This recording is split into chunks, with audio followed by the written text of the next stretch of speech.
ഇമ്രാന് ചിന്തിക്കാൻ പറ്റാത്ത തിരിച്ചടി. ഇന്ത്യയുടെ ബഹിരാകാശ കുതിപ്പുചാട്ടത്തിൽ ഏറ്റവും അധികം ഞെട്ടിയത് പാകിസ്ഥാൻ. ഇന്ത്യയെ തൊട്ടാൽ പാകിസ്ഥാന്റെ ഉപഗ്രഹങ്ങളെ നിശ്ചലമാക്കാൻ ഇന്ത്യക്ക് 3 മിനിറ്റ് മതി.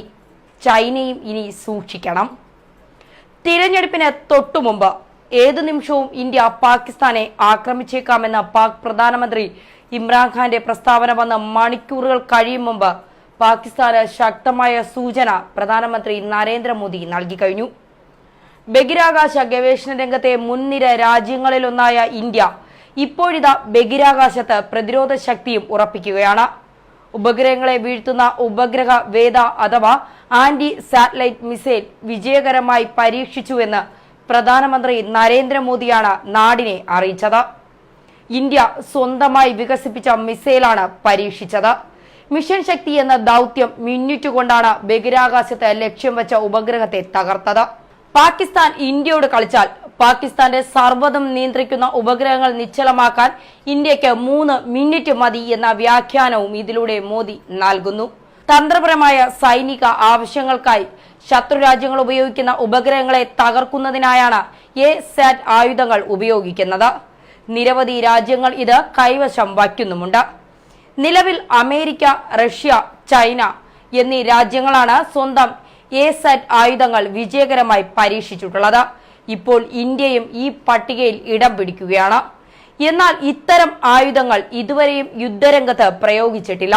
2008 പ്രവർത്തനരഹിതമായ സ്വന്തം നിരീക്ഷണ ഉപഗ്രഹം തകർക്കുന്നതിന് വേണ്ടി അമേരിക്ക റിം 161 സ്റ്റാൻഡേർഡ് മിസൈൽ 3 ഉപയോഗിച്ച് തകർത്തിരുന്നു. അടുത്തിടെ നടന്ന ബലാക്കോട്ട് ഭീകരവാദി ക്യാമ്പ് ആക്രമണത്തിലും ഉറി ആക്രമണത്തിലും ഇന്ത്യൻ സേനയ്ക്ക് സഹായം നൽകാൻ സ്വന്തം നിരീക്ഷണ ഉപഗ്രഹങ്ങൾ ഉണ്ടായിരുന്നു എന്നാണ് റിപ്പോർട്ടുകൾ. പാകിസ്ഥാനിലെ അബട്ടാബാദിൽ ബില്ലാദിനെ വധിക്കാൻ അമേരിക്കൻ സേനയെ സഹായിച്ചതും ഇത്തരം നിരീക്ഷണ ഉപഗ്രഹങ്ങൾ തന്നെയായിരുന്നു. സൈനിക നീക്കങ്ങൾക്കായി ഉപഗ്രഹങ്ങളുടെ സഹായം തേടുന്ന രീതി ഇന്ന് സാധാരണമാണ്. അതുകൊണ്ട് തന്നെയാണ് ഉപഗ്രഹങ്ങളെ പ്രതിരോധിക്കേണ്ടത് ആവശ്യമായി വരുന്നത്.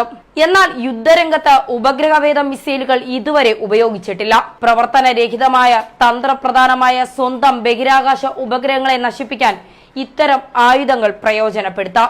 അമേരിക്കയുടെ ബഹിരാകാശ സേനാ വ്യൂഹത്തെ നയിക്കാൻ വ്യോമസേന ജനറൽ ജോൺ ജെ റെയ്മണ്ടിനെ പ്രസിഡന്റ് ഡൊണാൾഡ് ട്രംപ് നാമനിർദ്ദേശം ചെയ്തതിന്റെ പിറ്റേന്നാണ് ഇന്ത്യ ഉപഗ്രഹ വേദ മിസൈൽ വിജയകരമായി പരീക്ഷിച്ച വിവരം പ്രധാനമന്ത്രി നരേന്ദ്രമോദി പ്രഖ്യാപിച്ചത്. ഇന്ത്യക്ക് വളരെ മുമ്പേ ഉപഗ്രഹവേദ ആയുധങ്ങൾ വിജയകരമായി പരീക്ഷിച്ച രാജ്യങ്ങളാണ് അമേരിക്കയും റഷ്യയും. ശീതയുദ്ധത്തിന്റെ പരിണിത ഫലമായിരുന്നു ഈ പരീക്ഷണങ്ങൾ. ബഹിരാകാശ ശക്തിയാകാനുള്ള മത്സരത്തിനിറങ്ങിയ ചൈനയും കഴിഞ്ഞ പതിറ്റാണ്ടിൽ ഉപഗ്രഹവേദ മിസൈൽ വിജയകരമായി പരീക്ഷിച്ചു.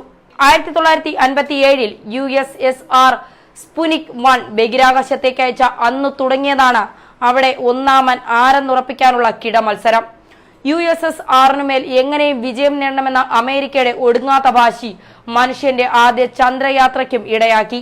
കഴിഞ്ഞ 60ലേറെ വർഷമായി ആശയവിനിമയത്തിനും കാലാവസ്ഥാ നിരീക്ഷണത്തിനും മുതൽ ചാരവൃത്തിക്ക് വരെയുള്ള ഉപഗ്രഹങ്ങൾ ബഹിരാകാശത്ത് കറങ്ങിക്കൊണ്ടിരിക്കുന്നു.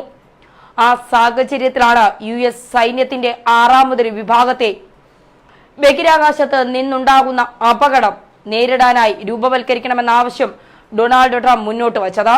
US കോൺഗ്രസിന് സ്വീകാര്യമല്ലെങ്കിലും ട്രംപിന്റെ നിർദ്ദിഷ്ട സ്പേസ് ഫോഴ്സിനായി പ്രതിരോധ വകുപ്പിന്റെ ആസ്ഥാനമായ പെന്റഗണിൽ ഒരുക്കം തുടങ്ങിയതിന്റെ സൂചനയാണ് റൈമണ്ടിന്റെ നിയമനം. USന്റെ നീക്കം റഷ്യയെ പ്രകോപിപ്പിക്കുമെന്ന ആശങ്കയും ഉയർന്നിട്ടുണ്ട്. കരസേന, വ്യോമസേന, നാവികസേന, തീര രക്ഷാസേന, നാവികസേനയ്ക്കും വ്യോമസേനയ്ക്കും വേണ്ടി പ്രവർത്തിക്കുന്ന മറീൻ കോർ എന്നിവയ്ക്ക് പുറമെയാണ് USന്റെ ബഹിരാകാശ സേന. US വ്യോമസേനയുടെ ബഹിരാകാശ കമാൻഡിൽ നിന്ന് ഭിന്നമാണിത്. റഷ്യയും ചൈനയും മറ്റു രാജ്യങ്ങളും നമുക്ക് മുന്നിലെത്താൻ നാം ആഗ്രഹിക്കുന്നില്ല എന്നാണ് സ്പേസ് ഫോഴ്സ് പ്രഖ്യാപിച്ച് ട്രംപ് പറഞ്ഞത്.